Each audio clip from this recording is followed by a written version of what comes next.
찾으셨으면 다 함께 합독할게요. 시작.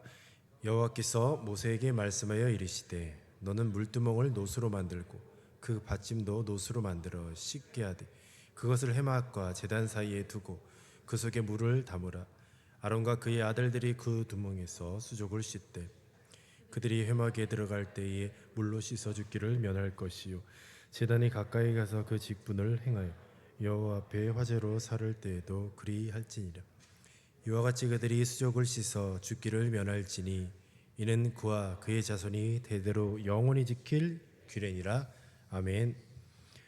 성막 시리즈 이제 세 번째 시간이죠. 이제 물두멍에 대해서 말씀을 한번 상고해 보도록 하겠습니다. 한번 예전 말씀을 한번 복습을 해보도록 하겠습니다. 이제 성막에 들어가려면 이제 울타리가 쳐져 있죠. 울타리가 쳐져 있고 10m 정도 되는 그 문이 이제 있는데 그 문이 무엇을 의미한다고 했죠? 네?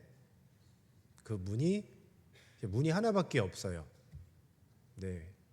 그 문이 무엇을 의미한다고 했죠? 예수님을 의미하는 거죠. 예수님을 의미하죠. 그 문으로 들어가는 그 최종 목적지는 이제 성막 안에 있는 지성소, 하나님의 법궤가 있는 곳이고 바로 그것은 하나님의 임재하신 하나님이 거하신 그곳이에요. 죄인된 인간이 하나님을 만나기 위해서 이 성막은 무엇을 어떻게 준비를 해야 되는지, 그러니까 영적인 원리를 가르쳐 준다고 했습니다. 우리가 하나님께로 가기 위한 첫 번째 관문은 예수님을 나의 구주로 영접하는 거죠. 예수님을 나의 구주로 영접하는 것이에요. 그것이 울타리가 쳐져 있고 이제 문이 하나 나 있는 바로 그 문을 지나가는 것과 동일하다고 보시면 됩니다. 그리고 이제 그 문으로 들어갔을 때 제일 먼저 마주하는 것이 무엇이죠? 오늘 왜 그래요? 자, 제일 먼저 마주하는 게 번제단이죠. 번제단. 자, 번제단은 어떤 곳이냐면 제물을 만약에 내가 죄를 지었으면 소나 양이나 염소나 비둘기를 이제 잡아가지고 와요. 근데 이게 그것은 경제적인 이제 차등에 따라서 부자는 소, 가난한 사람은 비둘기. 이래서 자기 이제 경제적인 여건에 따라서 이제 잡아오는 거죠. 그래서 이 번제단 앞에서 나 때문에 대신 죽을 그 가축에게 안수를 합니다. 그것이 죄의 전가라고 했어요. 그래서 내가 지었던 죄를 그 안수하는 순간에 내가 지었던 죄가 내가 데리고 온 그 잡아서 죽일 그 짐승에게 죄가 전달이 되는 거예요. 그래서 그 번제단에서 이제 피 흘림의 제사가 있는 겁니다. 짐승이 나의 죄 때문에 대신 죽임을 당하고 피가 흘리고 그리고 이 번제 그러니까 불로 완전히 타서 연소되어져서 그 연기가 이제 하늘을 향해 나아가고 하나님께서 그 연기를 이제 흠양하시는 거죠. 그 연기를 맡으시면 그 제사가 성립이 되는 거죠.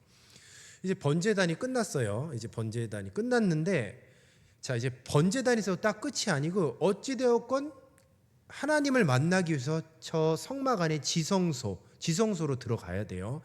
그래서 이제 번제단을 거쳐서 이제 문을 거쳐서 번제단을 거쳐서 딱 다시 한번 이제 성소로 들어가기 위해서 여기서 보면 오늘 본문 말씀은 회막에 들어갈 때라고 되어 있어요. 회막이 뭐냐면요 성소와 지성소를 합친 것을 회막이라고 보면 됩니다.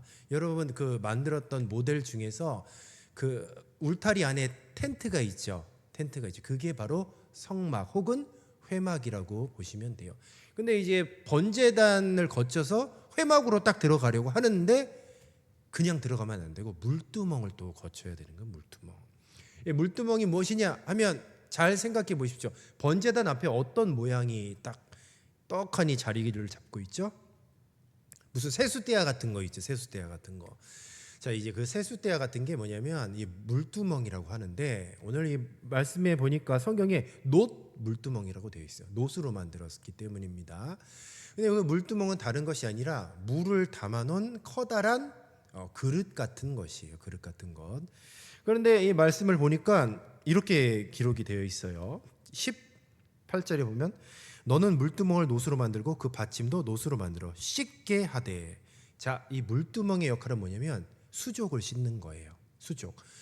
제사장의 수족을 씻는 겁니다. 자, 근데 이게 언제 씻느냐라고 하면 번제단에서 하나님께 제사를 드리기 위해서 반드시 물두멍에서 수족을 씻어야 돼요. 그리고 성막 혹은 회막으로 들어가기 위해서도 반드시 수족을 씻어야 돼요. 근데 여기서 중요한 게 있어요. 19절.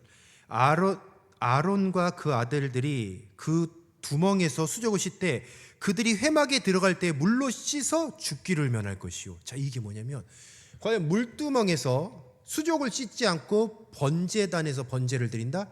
죽어요. 그리고 물두멍에서 수족을 씻지 않고 손과 발을 씻지 않고 회막에 함부로 들어간다? 죽는다는 거예요. 그러니까 이 물두멍에서 수족을 씻는 것은 굉장히 중요하다는 겁니다. 굉장히 중요한 거죠. 그렇다면 이게 구약의 이야기잖아요. 오늘날 우리들의 신앙생활이 도대체 뭐가 연관이 있느냐라고 한다면 이 물두멍은 굉장히 중요해요. 먼저 이제 번제단과 그리고 물두멍의 차이를 아셔야 돼요. 똑같이 씻는 거예요. 번제단은 피로 씻는 거예요. 피로 씻는 거죠. 그리고 물두멍은 물로 씻는 거예요. 이 차이가 있는데 이것이 단순히 그냥 눈으로 보여지는 물리적인 차이가 아니라 이 번제단의 씻음은 무엇을 의미하냐면 예수님이 우리 죄를 위해 십자가에 달려 죽으셨죠. 그래서 우리가 그 사실을 믿어요. 그러면 예수님의 그 피의 공로로 인해서 우리의 죄가 사해지는 거죠. 바로 그 순간에 어떤 일이 발생이 되느냐? 예수님의 십자가 사건을 믿는 순간에 우리가 구원을 받아요. 자, 여러분, 구원은 한 번 받으면 되나요? 아니면 계속 절기마다 받아야 되나요? 우리가 예수님을 구주로 입으로 시인하고 그 십자가의 사건을 믿음으로 고백을 한다고 한다면 우리는 바로 그 즉시 성령의 세례를 받아 구원받게 되어 있어요. 여러분들은 모두 다 구원받은 사람입니다. 그런데 사람들이 이것을 되게 헷갈려 하는 거죠. 자, 그러면은 우리가 예수님을 구주로 영접했어요. 예수님의 그 십자가의 사건을 통해서 나의 과거의 죄, 현재의 죄, 나의 모든 죄가 다 사함을 받았어요. 그러니까 자꾸 사람들이 이렇게 생각하는 거예요. 오호라, 나는 구원받았으니까, 나 어차피 구원받았으니까 마음껏 죄 져도 상관없게. 왜? 주님께서 내 과거의 죄, 현재의 죄, 내가 짓는 모든 죄를 이미 십자가상에 다 해결했으니까 그리고 나는 그 사실을 믿으니까 나는 구원받았기 때문에 난 마음대로 살아도 된다. 그게 이제 구원파. 이단이라고요, 이단. 그러니까 자기는 구원받았다. 그래서 그 사람들이 중요한 게 뭐냐면 몇 날, 몇 시, 몇 초에 구원받았냐 이 말이에요. 그걸 되게 중요하게 생각하는 거죠. 그리고 자기는 구원받았기 때문에 마음대로 술 먹고 담배 피고 하고 싶은 대로 마음껏 살아도 된다 이거죠. 그런데 하나님은 아니라는 거예요. 구원받았어? 그러나 물두멍에서 수족을 계속 씻어야 돼. 번제단에서의 그 씻음은 바로 우리 죄의 문제의 해결이에요. 죄의 문제 해결. 근데 그 죄의 문제 해결이지만 우리의 구원과 연관이 있어요. 그래서 그것은 단회적인 씻음을 의미해요. 단회적인 씻음. 우리 한 번 구원받았으면 영원히 구원받은 거예요. 그런데 구원받은 사람도 하나님을 만나기 위해서 회막, 성막으로 들어가려면 물두멍을 거치라는 거죠. 그래서 이 물두멍이 무엇이냐라고 한다면 물두멍은 바로 천국 시민으로, 그래 구원받은 천국 시민으로서 세상을 살다 보면 죄를 짓습니까? 안 짓습니까? 죄를 짓잖아요. 저도 죄를 짓고 다 죄를 짓습니다. 구원받았지만 죄를 지어요. 구원받은 하나님의 백성이지만 날마다 세상의 세속적인 그 죄의 먼지들이 묻잖아요. 그것을 씻는 것을 의미하는 거죠. 그래서 이제 번제단에서의 죄 씻음은 구원을 의미하고 물두멍에서의 씻음은 무엇을 의미하냐면 저와 여러분의 선결한 삶, 성화를 의미하고 있어요. 성화가 뭐냐면 날마다 예수님을 닮아가는 것을 이야기하고 있습니다. 예수님께서 제자들에게 발을 씻기실 때가 있었죠. 제자들에게 이제 발을 씻기실 때 세족식을 하시는 거예요. 근데 이제 베드로가 아니 어떻게 예수님이 제자들의 발을 씻깁니까? 절대로 예수님은 내 발을 씻기시면 안 됩니다. 했더니 예수님께서 네가 지금 내가 너의 발을 닦이지 않으면 너는 나와 상관이 없다라고 딱 그렇게 말씀하시는 거예요. 그러니까 베드로가 성격이 화끈하죠. 아 그래요? 그럼 예수님 나를 목욕을 시켜 주십시오. 딱 그렇게 얘기를 했던 거예요. 그랬더니 예수님께서 요한복음 13장 10절에 이렇게 말씀하셨어요. 이미 목욕한 자는 발밖에 씻을 필요가 없느니라 라고 말씀을 하셨어요. 여러분 이미 목욕했다는 게 뭐냐면 구원받았다는 거예요. 그런데 아무리 구원받은 사람도 그 목욕을 했다는 거예요. 목욕을 한 거죠. 성령의 세례를 받은 거예요.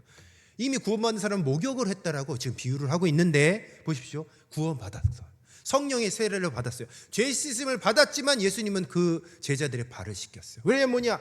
날마다 살면서 죄를 지으니까 날마다 회개하는 삶을 살아야 되는 거죠. 그러니까 이 물두멍이 뭐냐라고 한다면 오늘날 여러분들이 구원받은 하나님의 백성이지만 날마다 짓는 죄 생각으로 짓고 마음으로 짓고 계속해서 끊임없이 반복적으로 짓는 바로 그 죄를 날마다 회개하라는 거죠. 그것이 바로 이 물두멍의 진정한 의미라는 겁니다. 여러분 성막은 계속해서 얘기하죠. 죄인된 인간이 하나님을 만나기 위해서 거쳐가야 될 영적인 원리를 담고 있어요. 우리는 늘 생각해요. 도대체 하나님 왜 눈에 안 보이시고 내가 아무리 하나님을 찾아도 하나님이 뭐 음성이 들리지도 않고 하나님이 없는 것 같다 이 말이에요. 하나님이 없는 것 같대요. 왜 없느냐? 이 영적인 원리를 따르지 않아요. 여러분들이 지금 하나님을 만나고 싶은데 하나님이 안 느껴져. 왜 그러냐면 여러분들 지금 세상의 죄로 얼룩진 죄의 먼지로 뒤집어 써서 지금 어떻게 돼 있냐면 번제단 번제단 무시해버리고 물두멍 무시해버리고 지금 성막으로 직접 들어가려고 하는 거죠. 근데 보십시오. 말씀 보세요. 그들이 성막에 들어갈 때 물로 씻어 죽기를 면할 것이요 그냥 들어가면 죽는다는 거죠. 하나님은 공의의 하나님이시고 공의의 하나님. 그 거룩하신 하나님을 만나기 위해서 우리가 기본적으로 해야 될 게 뭐냐면 날마다 회개를 해야 되는 거죠. 어떤 청년들은 민감해서 날마다 하나님의 음성을 듣는데요. 또 말씀을 통해서 하나님의 마음이 느껴진대요. 왜 느껴지느냐라고 한다면 그 청년은 적어도 구원의 확신과 그리고 날마다 이 말씀을 통해서 회개하는 삶을 살기 때문에 그만큼 하나님과 가까이 있는 거죠. 하나님이 믿어지지 않고 하나님이 없는 것 같이 여겨진다라고 한다면 바로 여러분들의 죄의 문제 때문에 죄의 문제. 나 구원 받았습니다. 나 예수님 믿는데요. 날마다 죄를 회개하지 않잖아요. 물두멍에서 수족을 씻고 성막에 들어가야 되는 것처럼 여러분들은 성결한 삶을 반드시 살아야 되는 것이죠. 그래서 큐티를 하라는 거예요. 큐티를 하면서 그냥 이게 습관을 만들라기보다는 이 큐티하는 것이 결국 물두멍에서 날마다 수족을 씻고 때로는 번제단에서 예배를 드리고 또 하나님과 정말 친밀한 교제를 나누기 위해서 성소를 거쳐 지성소로 들어가기 위한 해서 반드시 거쳐야 될 것은 물두멍이라는 것이죠. 반복적으로 씻어야 돼요. 계속 씻어야 됩니다. 물두멍에서 수족을 씻는다라는 것은 여러분들의 날마다 회개하는 그런 삶을 살고 있는 것이죠. 회개 없는 예배 생각해 보십시오. 하나님이 과연 받으시겠습니까? 여러분들 이 청년 예배 오셨죠. 어떠한 마음으로 오신지 모르겠지만 이 예배를 하나님께서 과연 다 받으실까라고 한다면 오늘 말씀을 빗대어 보면 회개하지 않는 예배는 하나님이 받으시지 않는다는 거예요. 우리가 예배하기 전에 적어도 각자의 물두멍에서 수족을 씻고 바로 이 성전에 들어와서 하나님께 영과 진리로 예배해야 되는 거죠. 회개 없는 예배, 그리고 성결이 없는 봉사. 죽어라 열심히 봉사를 해요. 근데 회개가 없어. 일주일 월요일부터 토요일까지 마음껏 내 멋대로 살고서는 이제 주일날 딱 와서 봉사하는 거예요. 뜨겁게 찬양하고 열심히 봉사하고 과연 그 예배, 그 봉사 하나님이 받으시겠느냐? 받으시지 않는다는 거예요. 주님과 오히려 상관이 없다라는 거예요. 그냥 우리 힘만 빼는 거예요. 힘만 빼는 거. 그래서 주님께서 이 영적인 원리를 가르쳐 주는 것이죠. 이 물두멍은 놋으로 만들었다고 했는데 이 놋이 어떤 놋이냐라고 한다면 회막 문에서 수종 드는 여인들이 쓰던 놋 거울을 녹여서 만든 거예요. 여러분 생각해 보십시오. 자매들에게 있어서 거울은 뭡니까? 피 같은 거예요. 피. 거울 없이 살 수 있습니까? 우리 자매님들 거울 없이 살 수 없잖아요. 날마다 거울 보잖아요. 거울. 거울이 너무너무 중요해요. 그런데 이 놋이 무엇으로 만들었냐? 여인들의 거울로 만들었다는 거죠. 이것이 무엇을 의미합니까? 당시에 이 거울은 사치품이 아니었습니다. 이 당시에 거울은 필수품이에요. 필수품. 그런데 이 여인들이 거울을 드렸다는 것이 뭐냐면 나를 돋보이게 하던 외모와 자존심을 하나님 앞에 내려 놓았다는 것을 의미하는 거예요. 자, 거울로 만들어졌기 때문에 이 놋 물두멍 앞에 서면 어떻게 되냐? 자기 자신이 비춰져요. 물 앞에 서도 자기 자신이 비춰지잖아요. 그러니까 이 물두멍은 결국 거울의 역할도 했다라는 것이죠. 그러니까 물두멍을 통해서 자기 자신을 비춰보는 거죠. 날마다 선결한 삶을 사는 것이 무엇이냐라고 하면 말씀의 거울 앞에서 내 자신을 비춰봐야 되는 거예요. 근데 여러분 요즘에 말씀의 거울이 아니에요. 말씀의 거울. 말씀의 거울 앞에 자기 자신을 비춰보는 게 아니라 타인의 거울 앞에 자꾸 자기 자신을 비춰보는 거예요. 그래서 어떤 문화가 요즘에 아주 흥왕하느냐라고 하면 SNS가 흥왕하는 거죠. 이게 뭡니까? 이것도 나름 일종의 거울이에요. 자기 자신을 타인의 시선에 자꾸 보여주는 거. 근데 우리는 자꾸 내 외형적인 모습만 보여주려고 노력을 하는데 말씀에는 독특한 기능이 있어요. 말씀은 어떤 기능이 있느냐? 거울의 기능이 있어요. 근데 그 거울이 우리 외모를 비치는 게 아니라 우리 내면을 비치는 기능이 있다는 거죠. 말씀은 참으로 여러분 놀라운 능력을 갖고 있습니다. 여러분들 내면이 보이셔요? 안 보이잖아요. 여기 보면 전부 다 잘생기고 다 사지 멀쩡하고 너무너무 여러분 잘나고 뭐 이쁘게 생기고 다 그랬어요. 그런데 과연 여러분들의 내면은 어떠한지 한번 말씀의 거울로 비춰봤냐 이 말입니다. 하루라도 거울이 없으면 어떻게 되냐? 헝클어지고 보기가 싫잖아요. 아무리 잘생긴 사람, 연예인들도요 이렇게 가꾸지 않고 자다 일어나는 모습 보면요 별 볼 일 없어요. 우리랑 똑같아요. 똑같다고요. 그리고 우리가 막 보잘것 없다고 하잖아요. 절대 그렇지 않습니다. 연예인들이 받는 그 샵에서 머리도 하고 똑같이 이제 화장도 하고 하면요 우리도 연예인처럼 멋있을 수 있어요. 응? 그 거울이 중요한 거예요. 거울이. 그런데 외모는 치장을 하는데 과연 여러분들 마음을 치장하냐 이 말이에요. 언제 우리가 우리 그 선발 대회 한번 해봐요. 선발 대회. 우리 내면의 아름다움 선발 대회 우리 청년부 안에서 한번 해봐야 되겠습니다. 우리 내면이 가장 아름다운 청년이 누가 있을까요, 여러분들? 내면이 아름다운 청년. 외모 말고요. 내면이 아름다운 청년. 네? 누구요? 자기 이름 얘기하지 말고 자기 누구요? 못 들은 걸로 하겠습니다. 서로를 이렇게 자기를 지목해 달라고 해서 서로의 이름을 부르는 게 너무 아름답네요. 이렇게 이 외모가 중요합니다. 그래서 우리는 외모가 아니죠. 죄송합니다. 죄송합니다. 진짜. 그러니까 외모보다 내면이 중요해요. 내면이. 그러니까 우리는 내면을 관리를 해야 돼요. 날마다 말씀 앞에 서야 돼요. 그래서 정말 이거 하나님이 우리 청년부를 사랑하셔서 성경 통독 시작하게 하신 것 같아요. 여러분 내면이 지금 가장 깨끗한 사람은 제가 볼 때는요 성경 통독 많이 한 사람인 것 같아요. 그럼 내면이 그러면 별로 이렇게 안 이쁜 사람 누구냐 하면 성경 통독 안 한 사람이 지금 굉장히 내면이 지금 막 자다 일어나서 눈 꼭 끼고 그런 모습인 것 같습니다. 자, 그렇다면 나 성경 통독 잘 안 하고 있다 한번 손 들어 보십시오. 손 들어 보세요.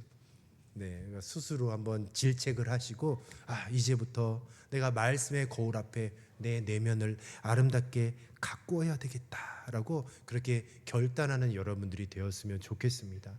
주님이 우리를 보실 때에 외모를 보지 아니하시잖아요. 중심을 보신다고 하셨잖아요. 그렇다면 그 중심을 우리는 누구보다 잘 관리를 해야 되지 않겠습니까? 물두멍에서 수족을 날마다 씻는 그 제사장들과 같이 우리는 어떻게 해야 되느냐? 날마다 주님의 말씀의 거울 앞에서 우리 내면을 잘 관리하시는 우리 귀한 청년들이 되시기를 주님의 이름으로 축복합니다. 여러분들이 우리 동원교회 장년부들이 여러분들 너무 이렇게 이뻐하시는 것 같아요. 여러분들 너무 귀하게 생각하시는 것 같아서 요즘엔 그래서 제가 조금 좀 다르게 얘기를 하려고요. 자꾸 우리 장년부들이 청년부 너무 열심히 하는 것 같다고 너무 대단하다 그렇게 얘기하는데 아니 생각보다 대단하지 않고 우리 상태가 그렇게 좋지가 않아요. 하면서 좀 그렇게 요즘에 제가 이렇게 대변을 하고 싶어요. 왜냐하면 뭔가 오해를 하고 있는 것 같아요. 우리 뭐 성경 열심히 읽나요? 내면에 이렇게 잘 관리하고 있나요? 그렇지 않잖아요. 더 관리하고 더 아름답게 관리를 해야 돼요. 끝으로 이 물두멍은요, 보통 이제 성막의 기구들은 몇 규빗 하나님께서 치수를 딱 정해주셨어요. 이렇게 만들라고 기록을 해주셨어요. 그런데 이 물두멍은 치수가 없어요. 하나님께서 정확한 규격을 정해주시지 않았습니다. 크기가 정해져 있지 않아요. 자, 이게 뭐냐? 하나님의 용서와 이 성결케 하시는 은혜는 제한이 없다는 거죠.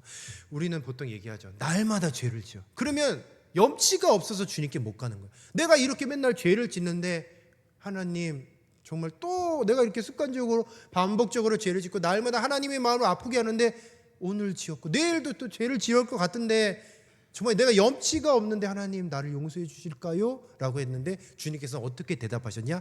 물두멍의 치수를 말씀하지 않으셨어요. 그러니까 은혜에는 제한이 없다는 거예요. 주님께서 죄를 용서하실 때에는 제한이 없다는 거죠. 아무리 큰 죄의 먼지가 묻어 있을지라도 물두멍으로 와서 씻기만 하면 다 용서해 주시겠다는 거죠. 이게 얼마나 감사한 일이에요. 그래서 저 오늘 이 4번 문제 있잖아요. 문제가 좀 잘못 나갔습니다. 4번 성막의 다른 기구들과 달리 물두멍은 크기 치수가 정해져 있다가 아니라 정해져 있지 않다로 그렇게 우리 리더들은요 잘 그렇게 공부를 이렇게 좀 시켜주시기를 바라도록 하겠습니다. 말씀을 정리하도록 하겠습니다. SNS나 타인의 시선이라는 우리가 가짜 거울에 갇혀서 살고 있습니다. 그런데 우리는 하나님의 말씀이라는 진짜 거울 앞에 서야 될 사람이에요. 오늘 이 시간에 우리가 말씀의 거울 앞에 한번 정직히 내 자신을 한번 들여다보시기를 바랍니다. 남들은 우리는 괜찮은 사람으로 굉장히 거룩하고 정직한 아주 멋진 교회에서 봉사 열심히 하는 그런 청년들로 생각하는데 여러분들 스스로 생각해 보세요. 나 혼자 있을 때 그리고 한 주간의 삶을 통해서 죄 짓는 그 장소, 죄 짓는 바로 그 시간, 죄 짓기 위해서 만나는 그 사람들, 교회 사람들은 몰라요. 하나님은 아신다는 하나님은. 한번 주님의 말씀의 거울 앞에 한 주간의 삶을 들여다보세요. 내가 진짜 거룩한 사람인가? 사람들에게 정말 칭찬받을 마땅한 사람인가? 생각보다 우리는 씻어야 될 죄가 굉장히 많다라는 것을 꼭 기억해야 돼요. 그래서 거울 속에 비친 내 모습을 보고 심각성을 좀 깨달아야 돼요. 우리는 심각성을. 구원 받았는데 진짜 내가 이렇게 막 살고 대충 살다가 나 진짜 지옥 가는 거 아닐까? 나 진짜 지옥 가는 거 아닐까? 이런 경각심을 가져야 돼요. 경각심을. 저도 솔직히 말씀드리면 제가 물론 저도 구원 받았지만 가끔 내가 진짜 이렇게 살고 내가 진짜 내가 이렇게 살다가는 내가 언제 한번 주님 앞에 크게 그걸 뭐라 그러죠? 한번 된통 당하겠다. 하나님이 인생의 채찍에 한번 두드러 맞겠다. 가끔 이런 생각이 들 때가 있어요. 나조차도 그래. 나조차도요. 이렇게 살면 안 되겠다. 이렇게 살면 안 되겠다. 언제 하나님의 말씀을 대할 때. 근데 이 말씀을 대하지 않아요. 내 멋대로 살아요. 내 마음대로 살아요. 물두멍을 거치지 않는 자는 죽으리라. 물두멍을 거치지 않고 성막에 들어가면 반드시 죽는다고 했거든요. 하루하루 성결하게 사는 것, 이것은 취미 생활이 아니라 사느냐 죽느냐의 싸움이에요. 싸움. 여러분들이 주님 앞에 설 때에 심판의 주님을 맞이할 것이냐 아니면 상을 주시는 주님을 맞이할 것이냐, 날마다 등불에 기름을 준비한 슬기로운 다섯 처녀와 같이 자기 자신을 가꿔야 돼요. 오실 예수님은 어떤 분이시냐? 신랑 되신 분이시고 우리는 물두멍의 말씀의 거울 앞에 우리를 단장하는 신부라는 것을 꼭 기억하십시오. 신부가 어떤 사람이요? 자기 자신을 가장 아름답게 단장하는 사람이에요. 외모가 아닙니다. 여러분들의 마음을 잘 단장하십시오. 여러분들이 날마다 짓는 죄, 하나님의 말씀의 거울 앞에서 날마다 씻으세요. 날마다 회개하십시오. 계속해서 회개하세요. 주님 앞에 매달리며 날마다 여러분들의 그 심령을 깨끗하게 유지하시는 그런 거룩한 청년들이 되시기를 주님의 이름으로 축원합니다. 이 시간 우리가 기도하겠습니다. 이 시간 말씀 붙잡고 기도할 것은 주여, 주님의 말씀 앞에 우리 내면의 모습을 들여다봅니다. 나의 취약한 죄, 내가 습관적으로 반복적으로 짓는 죄, 무엇보다도 하나님을 업신여기고 하나님을 무시하고 하나님을 믿으려고 하지 않는 나의 이 교만한 죄를 용서하여 주시옵소서. 내가 주님을 알려고도 하지 않고 주님을 사랑하지 않고 온전히 주님을 아는 것에 무관심하였던 나의 죄를 용서하여 주시고, 이 시간 이후로 주님의 말씀을 통하여서, 주님의 말씀의 거울을 통하여서 나의 내면을 늘 깨끗하게 할 수 있는 내가 되게 하여 주시옵소서. 이 시간에 우리가 주여 한번 부르짖고 우리 말씀 붙잡고 간절히 합심하여 기도하겠습니다. 주여, 아버지 하나님, 주님의 말씀을 통하여 우리의 심령의 모습을 돌아봅니다. 남들은 우리를 향하여서 거룩한 청년이라 얘기하고, 남들은 우리를 향하여서 정말로 열심을 다해서 신앙생활하는 그런 성도라고 얘기하지만, 그러나 말씀의 거울 앞에 설 때에 주여, 나는 영락없는 죄인임을 고백합니다. 아무도 없을 때에 바로 날마다 습관적으로 반복적으로 짓는 나의 죄를 용서하여 주시옵소서. 이 시간 물두멍에서 수족을 씻으며 성소로 들어가야 되는 제사장들처럼 주여, 오늘 말씀을 통해서 날마다 우리가 회개하여 예배하게 하여 주시고 회개하고 봉사하게 하여 주시옵소서. 온전히 내가 회개하지 않는데 예배드린들 무슨 소용이 있으며 선결하게 살지 않는데 봉사한들 무슨 소용이 있겠습니까? 주여, 이 시간 결단하게 하여 주시고 하나님의 말씀의 거울 앞에 내 자신을 들어보게 하여 주시옵소서. 세상 사람들은 외모를 중요하게 생각합니다. 그러나 그리스도인들은 내 외모가 아니라 우리의 마음, 바로 이 마음을 거룩한 예수의 보혈의 피로 날마다 깨끗이 빨아 정말 희고 깨끗한 샘 앞에 옷으로 같이 온전히 우리가 주님 앞에 회개하는 모습으로 나아갈 수 있도록 주여 역사하여 주시옵소서. 오늘로 주님 앞에 머리를 조아리며 회개하는 심령 가운데에 예수 보혈의 피로 깨끗하게 씻어 주시옵소서. 물두멍에 치수가 없는 것처럼 오늘도 회개하는 모든 심령에게 한없는 은혜를 나리워 주시옵소서. 용서하여 주시옵소서. 다시금 새 출발할 수 있는 인생의 기회를 허락하여 주시옵소서.